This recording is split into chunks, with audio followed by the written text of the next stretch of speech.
नमस्कार दोस्तों, ये हमारी सीरीज की आज दूसरी वीडियो है। कल हमने इसी का पहला भाग किया था।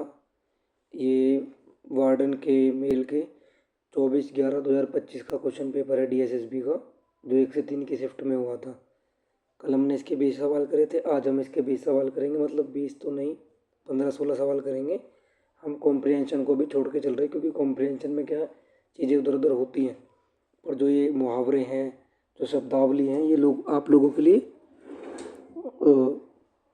जो है डीएसएसबी का पैटर्न है उसके हिसाब से उपयोगी होगी। कल हमने देखा था ग्रामर बहुत ज़्यादा थी, आज वोकेबलरी थोड़ी सी ज़्यादा होगी। तो ये 20-20 सवाल है, 20 में कहीं वोकेबलरी है कहीं ग्रामर है। आज का हमारा पहला सवाल यही है, अंधेर नगरी चौपट राजा का अर्थ क्या होता है। तो इसका खैर अर्थ सबको पता ही होगा कि जहाँ व्यवस्था ना हो या ना के बराबर हो, तो ये तो हो जाएगा आराम से। राजा का प्रशासन ये नहीं होता, जिसे राजतंत्र या राजशाही बोलेंगे। मनमाना शासन भी नहीं होगा, और उजाला तो खैर नहीं होगा। एक बात मैं और बता दूँ आप लोगों को, ये वीडियो कभी कभी लंबी भी हो जाती है, और अगर आप बस सिर्फ सवाल देखने के मकसद से आते हो ना, तो या तो फॉरवर्ड कर दिया करो या फिर स्किप, मतलब 2x पर देख लिया करो, जिससे कि, और मैं मंदा इसलिए चलता हूँ कि कुछ बच्चों को ये उतारना भी होगा। जिसे उतारना है वो उतार लो, जिसे बस सवाल देखने की मुझे आता नहीं आता, तो अपना 2x पे लगा के देखते रहो, उसमें क्या सबका फ़ायदा हो जाएगा। अब आते हम दूसरे सवाल पर। इसमें लिखा है, निम्नलिखित में से कौन सा अर्थ आलसी का पर्याय नहीं है। ये है सुफुर्त, सुस्त, निठल्ला, ठलुआ, तीनों होते हैं। सुपुर्द का अर्थ क्या होता है, फुर्तीला या तेज। ठीक है, तो लिखते रहना, लिखने से थोड़ा सा क्या है याद हो जाएगा, और एक रिवीजन के टाइम पे वीडियो देखने की ज़रूरत नहीं होगी, फिर आप बस इन्हें पढ़ते रहो। मैंने कल भी बताया था कि एक एक पेज अलग अलग रख लो, वो पर्यायवाची का अलग, अनेकार्थी शब्द का अलग, और ये विलोम शब्द का अलग। तो जहाँ पे विलोम शब्द है वहाँ विलोम लिख लिया, जहाँ कुछ है वहाँ कुछ लिख लिया। ठीक है, और आज मैं बताऊंगा आपको मैथ वगैरह के लिए भी कि मैथ और इंग्लिश में आपको क्या करना है। इस वीडियो को थोड़ा छोटा ही रखेंगे आज हम। समय का सही उपयोग करने वाले व्यक्ति अपने भाग्य का निर्माता स्वयं बन जाता है। इसका साइज थोड़ा सा कर दो मैं। हाँ, इसमें पूछे अशुद्धि क्या है वाक्य में, तो ये मैंने पहले से ही लिख रखा है कि इसमें ना चंद्र बिंदु नहीं लगा इन्होंने, तो बस यही अशुद्धि थी।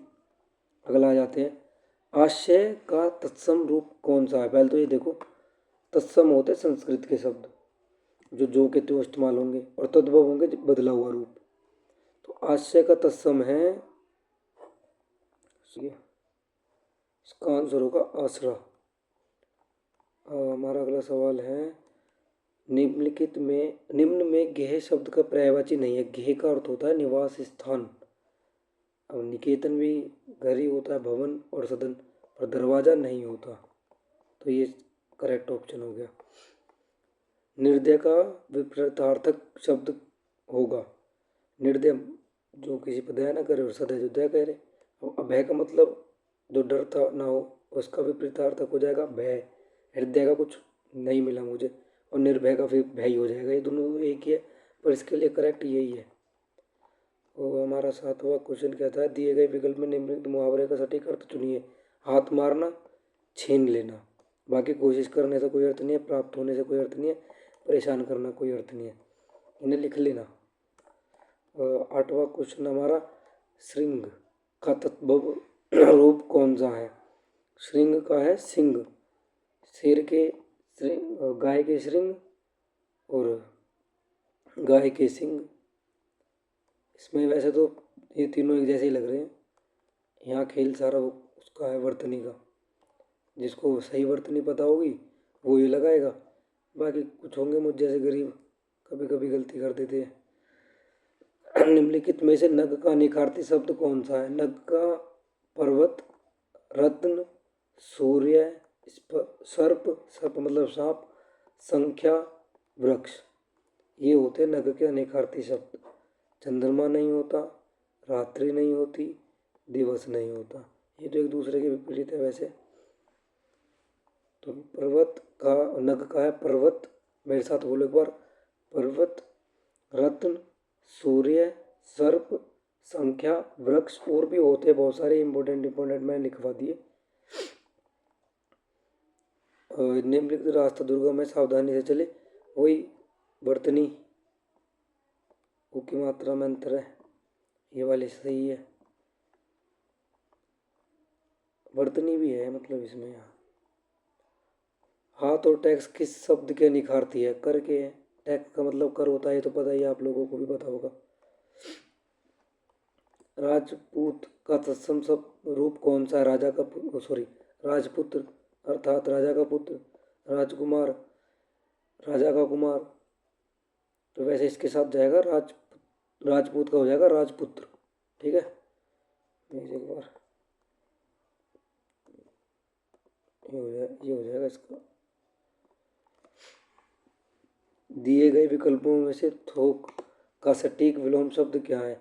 ऐसे तो खुदरा भी होता है, पर आयोग ने फुटकर को माना, ये इंपॉर्टेंट हो सकता है, क्योंकि वहाँ जाके मूल जैसे ही लिखा हुआ है मूल, ये भी आप लोगों को पता है, ये भी पता है, ये दोनों नहीं होते। खुदरा और फुटकर में आयोग ने इसे माना, तो इस वाले को थोड़ा सा इंपॉर्टेंट मान के चलना। अब हम आ जाते हैं, ये रहा, काठ की आंडी बार बार नहीं चढ़ती, इसका अर्थ बताना लोकोक्ति का। अब इसका ना पता है क्या, काठ की हांडी मतलब लकड़ी की हांडी। अब लकड़ी की हांडी में कुछ पका लिया तो पका लिया, अब दोबारा थोड़ी पक जाएगा उसमें। ऐसी कपट और धोखे का व्यवहार बार हमेशा नहीं होगा। अब मैंने किसी के साथ धोखा कर दिया तो कर दिया, वो बार बार थोड़ी विश्वास करेगा। इसका मतलब सही अर्थ यही है। अब लकड़ी की हांडी पकाने में के काम आती नहीं आती, ये भी नहीं है। लकड़ी के बर्तन पानी में नहीं टिकते, ये भी नहीं है। और काठ की हांडी जल्दी टूट जाती, ये भी नहीं है। मतलब उसका अर्थ लोकोक्ति का अर्थ होता है ना, तो उसका अर्थ वही है। सर्द का विलोम शब्द, सर्द का होता है गर्म। हम उष्ण, अगर शीत लिखा होगा तो हम इसके साथ जाएंगे उष्ण के साथ, वैसे इसका होगा गर्म। यहाँ भी आप लोग थोड़ा सा इसको इम्पोर्टेंट मान के चलना, क्योंकि अब मैंने भी थोड़ा सा पढ़ने के बाद ही देखा कि शीत के लिए उष्ण लग जाएगा और सर्द के लिए गर्म ही लगेगा। अगर नहीं पता होगा तो आप लोग, मैं भी गलती कर देता, आप भी कर देते, तो इसका ध्यान रखना ज़रा। ये हमारे गद्यांश हैं, अपठित गद्यांश। इसमें कोई इतनी बड़ी बात है नहीं वैसे, क्योंकि आज इसमें वोकेबलरी भी नहीं है, सारे डायरेक्ट क्वेश्चन हैं और लगभग हो भी जाते हैं। ये सारे डायरेक्ट क्वेश्चन हैं, ये 20 नंबर तक, सॉरी।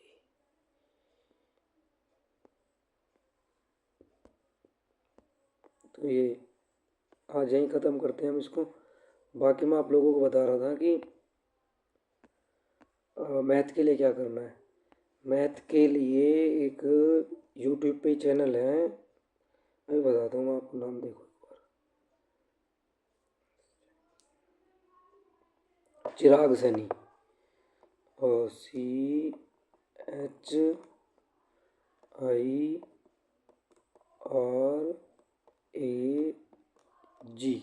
चिराग सैनी, SAINI।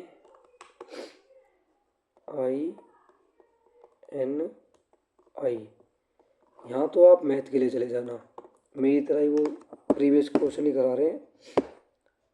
और इंग्लिश के लिए चले जाना आप, विनय कक्षा करके चैनल है, उनकी स्पेलिंग में एक बार टैली कर लूँ।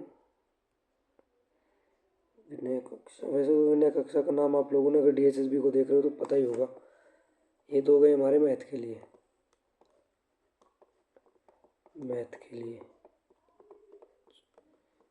है ना। और इंग्लिश के लिए हो जाएंगे हमारे विनय कक्षा, VINAY और KAKSHA, विनय कक्षा। तो इंग्लिश यहाँ से चल, मतलब ये भी प्रीवियस ईयर करा रखा है इन्होंने भी, और ये भी मैथ का प्रीवियस ईयर करा रहे हैं। वैसे तो मैं आप लोगों को बताया था कि मैथ मैं भी कराऊंगा, पर यह है कि अब हमें थोड़ा सा जल्दी करना है, इन्होंने कराया हुआ है बहुत सारा। अगर आप साथ के साथ ही चलना चाहते हैं तो यहाँ मेरी सलाह अभी, क्योंकि समय आप लोगों का बर्बाद करने में कोई फ़ायदा नहीं है, एग्ज़ाम सर पर ही है, तो मैथ यहाँ से करते रहो। और इंग्लिश सर ने करा रखी है, कोई 30 क्लास करा रखी है। 2025 में, उन्हें कर लो। वोकेबलरी भी सर ने करा रखी है। बाकी हिंदी की हम लोग ये सवाल तो कर ही रहे, रोज एक एक पेपर सॉल्व कर ही रहे, वोकेबलरी पर ध्यान देंगे। मैंने कंपाइल कर लूँगा सारी वोकेबलरी को। एक दिन विलोम शब्द कराएंगे, एक दिन पर्यायवाची कराएंगे, एक दिन कुछ कराएंगे, एक दिन कुछ कराएंगे। अभी हम लोग पेपर कराएंगे पहले कुछ दिन, रिस्पॉन्स देखेंगे आप लोगों का। तो आज यहीं समाप्त करते हैं। वीडियो देखने के लिए बहुत बहुत धन्यवाद, और आशा करता हूँ आप लोगों को ये चीज़ें काम आए। और कुछ चीज़ों में लगता है, क्योंकि मैं एक अध्यापक नहीं हूँ, मैं भी आप लोगों की तरह अभ्यर्थी हूँ, तो हो सकता है कहीं कहीं गलती कर दूँ, तो आप लोग ना कमेंट में ज़रूर बता देना कि वहाँ गलती हो गई। सुधारने का मौका मिलेगा मुझे उस चीज़ को, आप लोगों की सलाह से। पेन पतला मोटा भी होता है उसे। चलो धन्यवाद, मिलते हैं कल एक नई वीडियो में।